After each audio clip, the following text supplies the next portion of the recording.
भगवान बुद्ध से जाने कैसे बने बुद्धिमान और वास्तव में कौन है बुद्धिमान। बुद्धिमान यह ऐसा शब्द है जिसे तारीफ और तंज दोनों की अंदाज में कहा जाता।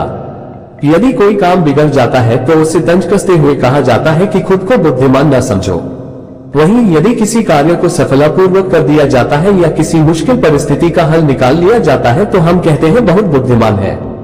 लेकिन प्रश्न यह है कि वास्तव में बुद्धिमान कौन है और कैसे बना जा सकता है बुद्धिमान।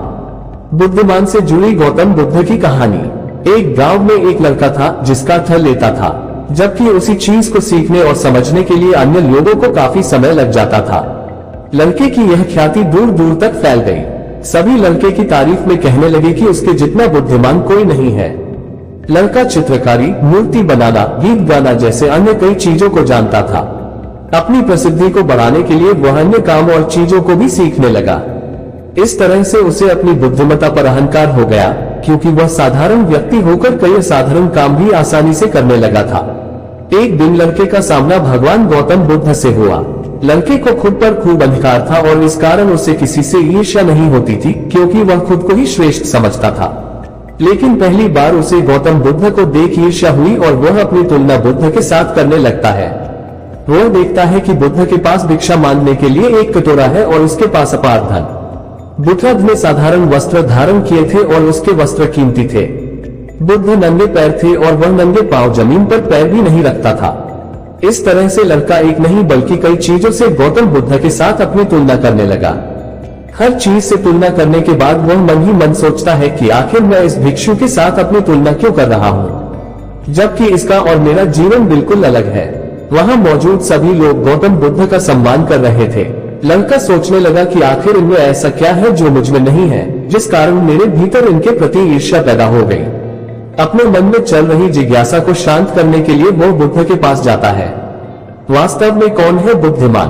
बुद्ध के पास जाकर वह कहता है, मैं इस गांव का सबसे बुद्धिमान व्यक्ति हूँ और आप अपने आसपास जो भी देख रहे हैं मैं वह सब करना जानता हूँ। मैं किसी भी कार्य को बहुत कम समय में सीख लेता हूँ, इसलिए सभी लोग मेरा सम्मान करते हैं।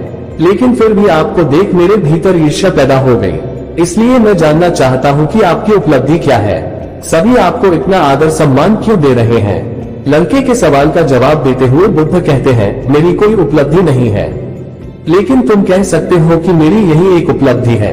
बुद्ध लड़के से पूछते हैं, क्या तुम्हें निंदा अच्छी लगती है। लड़का कहता है कि भला किसे निंदा अच्छी लग सकती है। बुद्ध कहते हैं कि जो तुम्हें अच्छा और बुरा लगता है मैं इनसे भी ऊपर हूँ। मुझे ना निंदा सताती है और ना अपनी प्रशंसा से प्रसन्न होता हूँ। यही अंतर है तुमने और मुझ में। बुद्ध कहते हैं, तुमने सैकड़ों काम सीखे लेकिन सबसे जरूरी काम को सीखना भूल गए। लड़का पूछता है, कौन सा काम। बुद्ध ने दिया, बुद्धिमान होने का ज्ञान। बुद्ध कहते हैं कि क्या तुम्हें मन को नियंत्रण करना आता है। ये बात सुनकर लड़का समझ जाता है कि उससे बुद्ध से ईर्ष्या क्यों हुई।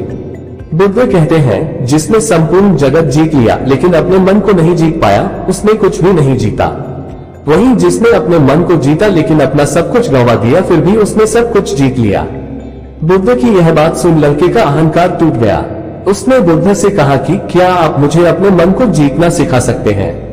बुद्ध कहते हैं, जरूर, लेकिन इसके लिए मैं तुम्हारी सभी उपलब्धियां छीन लूंगा। लड़का कहता है, मैं तैयार हूँ। इसके बाद से ही लड़का ध्यान लगाने लगता है, क्योंकि ध्यान से ही मन को वश में किया जा सकता है। बस इस वीडियो में इतना ही। वीडियो अच्छा लगा हो तो चैनल को लाइक और कमेंट जरूर